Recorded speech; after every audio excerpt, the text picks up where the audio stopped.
안녕하세요, 김범석입니다. 오늘도 함께 우리 제하나 말씀을 통하여 하나님 나라 조금 더 살펴보고 함께 나누는 시간을 가지도록 하겠습니다. 오늘 저에게 주신 하나님 말씀은 에스겔서 33장 12절부터 16절까지 말씀입니다. 제가 봉독하여 읽겠습니다. 인자야, 너는 내 민족에게 이르기를 의인이 범죄하는 날에는 그 공의가 구원하지 못할 것이요 악인이 돌이켜 그 악에서 떠나는 날에는 그 악이 그를 엎드러뜨리지 못할 것인즉 의인이 범죄한 날에는 그 의로 말미암아 살지 못하리라.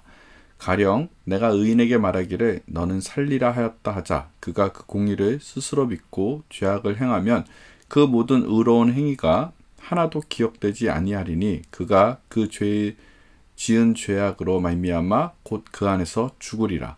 가령 내가 악인에게 말하기를 너는 죽으리라 하였다 하자 그가 돌이켜 자신의 죄에서 떠나서 정의와 공의로 행하며 저당물로 도로 주며 강탈한 물건을 돌려보내고 생명의 윤례를 지켜 행하며 죄악을 범하지 아니하면 그가 반드시 살고 죽지 아니할지라.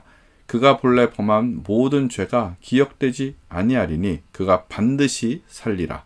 이는 정의와 공의를 행하였음이라 하라. 아멘. 주님의 말씀입니다. 저는 어릴 때 합동측 교회를 오랫동안 다녔습니다. 용산에 있는 아주 오래된 합동측 교회였어요. 그런데 어릴 때 정말 그 교회에서 제 속에 인정하기 싫은 말씀이 있는 거예요. 어느 날 목사님이 설교 시간에 그러시는 거예요. 이 땅에는 이미 구원받을 사람과 구원받지 못할 사람이 정해져 있다고 그렇게 말씀하셨어요. 지금 생각하면 칼빈의 예정론을 이야기한 건데 거기 보면 모든 것이 예정이 되어 있는데 거기에는 인간의 구원도 예정되어 있다는 거죠. 그런데 그 어린 제 마음에 그게 이해가 안 갔어요. 아마 어릴 때 합동측을 다녀본 분들이라면 다 칼빈의 예정론 때문에 뭐 나름대로 시험에 든 적이 있을 겁니다. 그리고 이런 생각 한두 번쯤 다 해봤을 거예요. 그렇다면 내가 구원받은 게 정해져 있다면 뭐를 이렇게 열심히 살아요? 막 살아도 되는 거 아닌가? 결국 어떻게 하든지 뭐 돌아올 것인데 그래서 편하고 자유롭게 막 살면 이렇게 되는 거 아닌가? 뭐를 이렇게 예배를 이렇게 힘들게 드리고 뭐를 이렇게 찬양을 할까? 정해져 있다면 하나님이 전지전능하신 하나님이기에 모든 것을 즉 역사와 시간까지도 주관하시는 분이기에 대략적으로 뭐 조금 어렴풋이나마 그래서 그럴 수 있겠다, 예정되어 있겠다라는 것으로는 생각이 됐지만 정확하게는 이해가 안 됐고 뭔가 이 마음이 찜찜하고 이상했어요. 미래가 정해져 있다? 전 어릴 때 그게 너무 이해가 안 갔습니다. 물론 지금도 칼빈의 예정론 속에서 그렇게 말하는 합동측 교회들은 굉장히 많을 겁니다. 합동측을 뭐라고 하고 칼빈의 예정론을 뭐라고 하는 게 아니라 어린 저는 이해가 안 갔다는 겁니다. 그래서 한 번은 전도사님한테 물어봤어요. 전사님, 구원이 정해져 있다면 내가 뭐하러 지금 이렇게 열심히 교회 다닙니까? 그냥 대충 살다가 구원이 정해졌으면 그냥 지금 열심히 이렇게 하는 그게 무슨 의미일까요? 전사님은 칼빈의 이 예정론을 어떻게 생각합니까? 라고 묻는 거죠. 근데 이제 그때는 전사님이 하늘이었지만 지금 생각하면 어리신 거잖아요. 이 전사님은 어린 저에게 본인도 어렸으면서 저는 또 어렸을 때 더 어렸으니까 어린 놈, 근데 저에게 어린 놈이 뭐 그런 거 묻냐고 뭐 그럴 시간에 기도하라고 믿으라고 막 그러면서 혼냈던 기억이 있습니다. 참 왜 지금 혼냈는지 모르겠어요. 이씨, 나빴어. 지금 제 전사님이 제 밑에 전사님이 그랬으면 저는 오히려 그 전사님 혼냈을 겁니다. 지금 생각하면 그 전사님도 자신이 없고 자기도 뭐 말도 안 되는 것 같으니 이 얼부무리면서 저를 혼낸 것 같아요. 참 우리 때는 그렇게 많이 혼냈네요. 주일날 뭐 사먹어 과기에서 뭐 사먹는 것도 혼났습니다. 안식일을 지키지 않는 거라고요. 합동측에서 그렇게 자랐어요. 사랑받는 새하나 백성 여러분, 구원받을 사람이 정해져 있다면 반대로 구원받지 못한 사람도 정해져 있는 거잖아요. 그러면 이상해집니다. 왜냐하면 구원받지 못한 게 정해져 있다고 한다면 그러면 정말로 그 구원의 책임은 내가 아니라 하나님에게 있다는 거잖아요. 구원받지 않는 게 정해져 있다면 나 의지와 상관없이 하나님 때문에 구원 못 받는 거가 되잖아요. 그런데 그거 아니잖아요. 어떻게 우리가 구원 못 받는 거 하나님 탓을 합니까? 하나님이 이미 구원의 대가를 십자가를 통해 다 지불하셨습니다. 모든 사람의 100% 다 한 명도 빠짐없이 다 지불해 주셨어요. 하물며 하나님은 저 북한에 있는 김일성, 김정일 그런 애들한테도 구원의 대가로 십자가의 죽으심으로 다 지불해 주신 겁니다.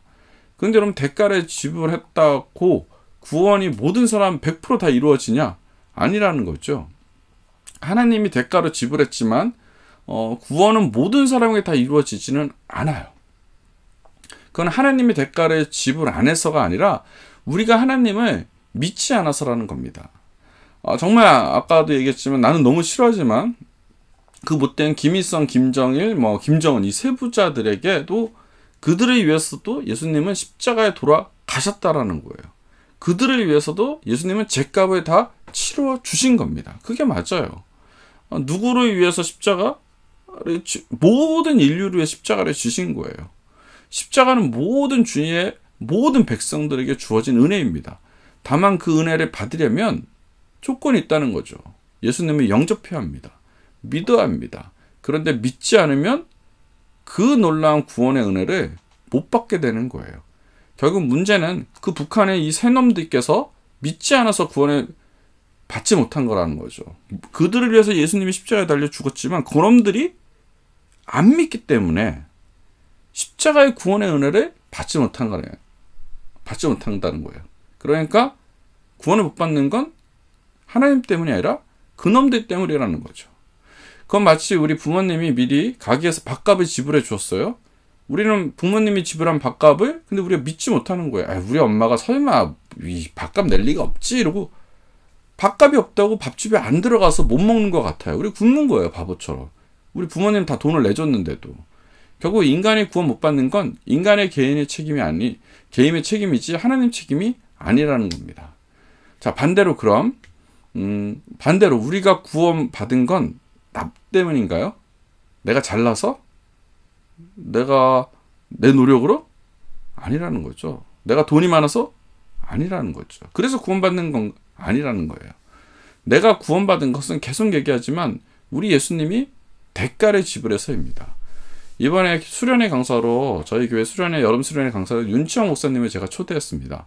정말 감옥 갔다 온 이야기 수십 번 제가 들었는데 들을 때마다 참 은혜가 넘치는 이런 간증입니다. 윤치영 목사님이 이 부분을 이렇게 설명했어요. 우리가 죄인으로 감옥을 갔어요. 우리가 죄를 졌어요. 제가 어떤 죄를 졌든지 제가 폭력을 했어요. 그래서 감옥을 간 겁니다. 그래서 어떻게 징역 1년형을 받게 된 겁니다. 자, 죄를 지면 감옥에 갔어요. 그게 당연합니다. 근데 감옥은 한번 들어가면 1년 동안 나갈 수 있어요? 없어요? 못 나가요. 제가 1년에 처한다라고 하면 1년 동안 실형을 사는 동안은 나갈 수가 없습니다. 이 감옥은 사망인 것이에요. 감옥을 나갈 수 있는 방법은 뭐예요? 딱 하나예요.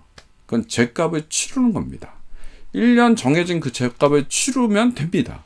자, 저는 근데 1년 뒤 생각이 제가 죗값을 다 치렀고 1년이 지났는데 생각이 바뀌었어요. 뭐냐면 내가 1년만 더 있고 싶다. 세상 나가 싶다. 귀찮아. 겨울인데 추워. 여름에 나가 있고 이러면 제가 1년이나 6개월 더 있을 수 있어요? 없어요. 내가 있고 싶어도 감옥은 죗값을 치르면 나를 감옥이 내가 나오는 게 아니라 감옥이 나를 밀어낸다는 거죠. 내가 있고 싶어도 감옥에서 나와야 하는 것이 시스템인 겁니다. 이게 복음이라는 거예요. 우리는 죄인으로 죽음을 선고받고 감옥에 가야 합니다. 아니, 감옥에 갔어요. 모든 사람이 다 감옥에 갔어요. 그런데 죗값을 예수님이 치루어 주신 거예요.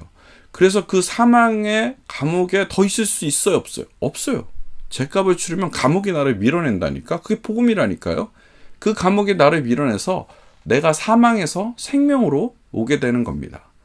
이것은 내 공로가 1도 없어요. 구원에서 전적 타자라는 게 그런 개념이 적용되는 겁니다. 그냥 죗값을 예수님이 죽음으로 대신 치루어서 우리는 생명으로 자연스럽게 살아나게 된 거예요. 아멘. 할렐루야. 이게 너무 기쁜 소식 아닌가요? 감옥이 나를 밀어내서 내가 사망의 생명으로 나온 거. 이게 복음이라는 거죠. 그래서 내가 구원받은 것은 다 하나님 탓입니다. 반대로 구원 못 받았다면 하나님이 대가를 지불 안 해서가 아니라 하나님은 모든 사람에게 지불을 하셨다니까요. 그건 바로 내가 믿지 않아서라는 겁니다. 그러니까 정리하면 간단합니다. 여러분 종이 있으면 받아 적으세요. 구원의 능력은 하나님에게 있고 멸망의 책임은 내게 있다라는 거예요.